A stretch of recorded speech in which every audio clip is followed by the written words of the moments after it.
मेरे साथ आइए, मैं आपको ले चलती हूँ उत्तराखंड की उन वादियों में जहाँ हर हवा में कोई रहस्य है और हर पत्थर में एक कहानी दबी है। ये भूमि देवताओं की कही जाती है, पर क्या सचमुच सिर्फ देव ही यहाँ रहते हैं? कुछ कहते हैं इन पहाड़ों के बीच छिपे हैं ऐसे रत्न जो चमकते नहीं, सांस लेते हैं। कहते हैं जिन्होंने उन्हें देखा वो कभी लौटे नहीं। क्या ये सच है या कोई पुरानी लोककथा? चलिए आज हम उतरते हैं उत्तराखंड के गुप्त रत्नों की दुनिया में, जहाँ सुंदरता और डर एक साथ जिंदा हैं। कही अनकही बातें, हिंदी हॉरर स्टोरी। कहानी की शुरुआत होती है मेरे ट्रैवल व्लॉग प्रोजेक्ट से। मैं रिया गुप्ता दिल्ली से एक यूट्यूबर हूँ। मेरा मकसद था उत्तराखंड के अनदेखे रत्नों पर वीडियो बनाना। कई हफ्तों की खोज के बाद एक स्थानीय गाइड ने मुझे बताया, मैडम अगर सच में कुछ अनदेखा अनसुना देखना चाहती हैं तो पाथरघाट जाइए। वहाँ वो रत्न हैं जो खुद को छिपाते हैं। रत्न मतलब कोई मंदिर, कोई खजाना? मैंने हंसते हुए पूछा। गाइड ने मेरी आंखों में देखते हुए कहा, नहीं, वहाँ जिंदा रत्न हैं। उसकी आवाज में एक अजीब कंपन था। मैंने सोचा शायद लोककथा होगी, लेकिन उस रात होटल के कमरे में भी उसकी बात गूंजती रही, जिंदा रत्न। क्या मतलब था उसका? अगली सुबह मैं अपने कैमरे और ड्रोन के साथ निकल पड़ी। जंगल के रास्ते से होकर पाथरघाट जाने का रास्ता किसी भूले हुए युग का लगता था। धुंध, सीलन और ठंडी हवा में भी किसी की नजर महसूस हो रही थी। रास्ते में एक बूढ़ी औरत मिली, सिर पर टोकरा लिए। उसने कहा, बेटिया पाथरघाट मत जा, वहाँ पत्थर बोलते हैं। मैं हंस पड़ी, अम्मा पत्थर भी बोलते हैं क्या? वो बोली, हाँ, अगर कोई सुने तो। उसकी आंखों में कुछ था, डर या सच्चाई, मैं तय नहीं कर सकी। शाम तक मैं उस छोटे गांव पहुंची। चारों ओर पहाड़, बीच में कुछ घर और एक पुराना मंदिर। गांव वाले अजनबी को देखकर चुप हो गए। किसी ने बात नहीं की।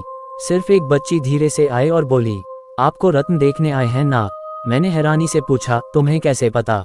वो मुस्कुराई, सबको पता चल जाता है, जो यहाँ आते हैं वो खुद रत्न बन जाते हैं। मेरे पैरों के नीचे से जमीन खिसक गई। मैंने कैमरा चालू किया, लेकिन स्क्रीन पर कुछ गड़बड़ थी।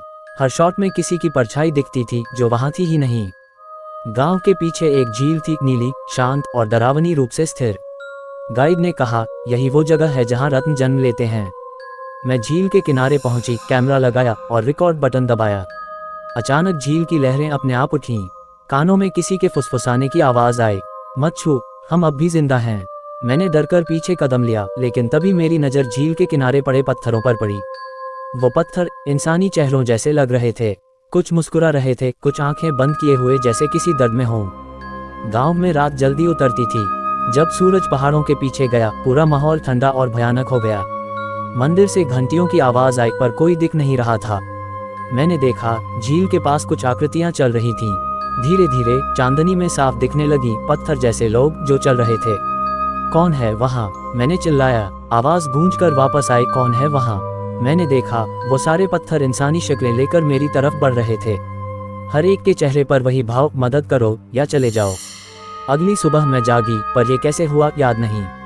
गांव वीरान था, बस वो बच्ची दिखी जो बोली थी, जो आते हैं वो रत्न बन जाते हैं। वो मुझे झील के पास ले गई और बोली, अब तुम भी रह जाओगी हमारे साथ। मैंने डरकर पूछा, तुम कौन हो?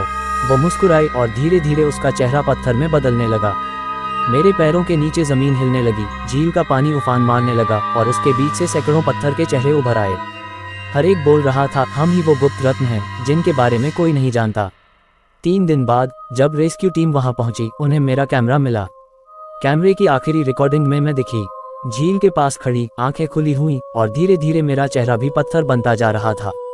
रिकॉर्डिंग के आखिरी सेकंड में मेरी आवाज सुनाई दी, अगर ये वीडियो कोई देख रहा है तो कभी मत जाओ पाथरघाट, क्योंकि वहाँ के रत्न अब भी जिंदा हैं।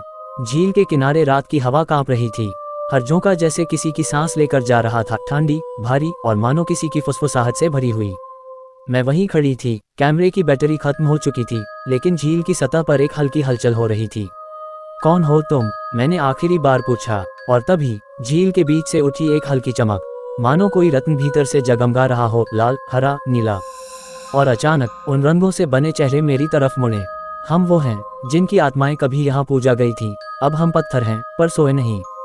उनकी आवाजें एक साथ उठी, जैसे सैकड़ों आत्माएं एक साथ बोल रही हों, तुमने हमें देखा है, अब तुम नहीं जा सकती। मुझे याद है, मैं भागी थी, लेकिन उत्तराखंड के पहाड़, उनके रास्ते कभी सीधे नहीं होते। हर मोड़ पर वो दिखते थे, पत्थरों पर खुदे चेहरे, किसी की मुस्कान, किसी की आंखें, और हर बार हवा में वही आवाज, अब तुम भी एक रत्न बनोगी। मैंने उस रात किसी तरह मंदिर में शरण ली। वो पुराना टूटा मंदिर, दीवारों पर उभरी आकृतियां जैसे देवताओं की मूर्तियां रो रही हों। मैंने दीपक जलाया और प्रार्थना की, भगवान मुझे बचा लीजिए। पर तभी दीपक खुद बुझ गया और मंदिर की दीवारों से एक धीमी हंसी गूंज उठी। यहाँ भगवान नहीं रहते, यहाँ हम रहते हैं। अगले दिन एक बुजुर्ग साधु मिले। उनकी आंखें लाल थीं जैसे बरसों से न सोए हों। उन्होंने कहा, इस गांव को रत्नों का श्राप मिला था बेटी। श्राप? मैंने डरते हुए पूछा। सदियों पहले यहाँ एक राजा ने देवताओं की मूर्तियों को पिघलाकर रत्न बनाने की कोशिश की। कहा जाता है उन रत्नों में जीवात्माएं कैद हो गईं। जब मंदिर टूटा वो रत्न धरती में बिखर गए और अब वो पत्थर बनकर इस घाटी में भटकते हैं। उन्होंने मुझे एक ताबीज दिया, अगर जिंदा रहना चाहो सूरज ढलने से पहले यहाँ से निकल जाओ। मैंने जल्दी जल्दी सामान समेटा और पाथर घाट से निकलने की कोशिश की, लेकिन पहाड़ों का रास्ता वही नहीं था जो कल था। हर मोड़ पर वही झील दिखती थी। वो पत्थर जैसे मेरा रास्ता रोक रहे थे और हर पत्थर से वही आवाज, भाग क्यों रही हो, अब तुम हमारी हो। मैंने ताबीज को कसकर पकड़ा और जोर से कहा, मैं इंसान हूँ, मैं जिंदा हूँ। झील का पानी अचानक शांत हो गया। सारी आवाजें थम गईं। बस एक हल्की आवाज आई, अभी हो, पर ज्यादा देर नहीं।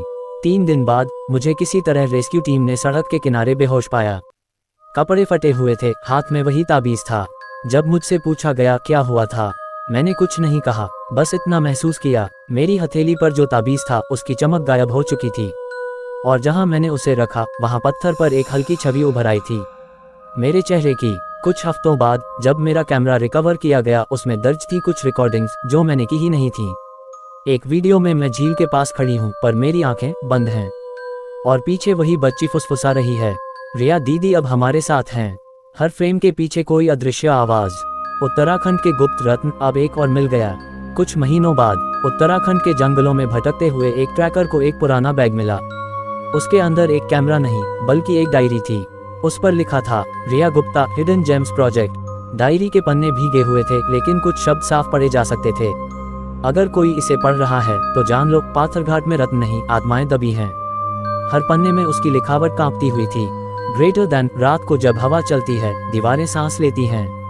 झील की गहराई में आंखें हैं जो पलक नहीं झपकाती और वो बच्ची, वो हर बार नए चेहरे के साथ लौटती है। आखिरी पन्ने पर सिर्फ यही लिखा था, ग्रेटर देन, अब मैं खुद एक रत्न बन चुकी हूँ। रिया के लापता होने के बाद दिल्ली में उसके चैनल की टीम ने उसकी फुटेज से एक वीडियो बनाया, the hidden gems of Uttarakhand. वो वीडियो रातों रात वायरल हो गया। लोगों ने कहा उन्होंने उस वीडियो में कुछ अनदेखा देखा था। किसी फ्रेम में रिया के पीछे एक पत्थर हिलता दिखा था, किसी में झील की परछाई मुस्कुराती दिखी थी। पर सबसे डरावनी बात, जब वीडियो 4 मिलियन व्यूज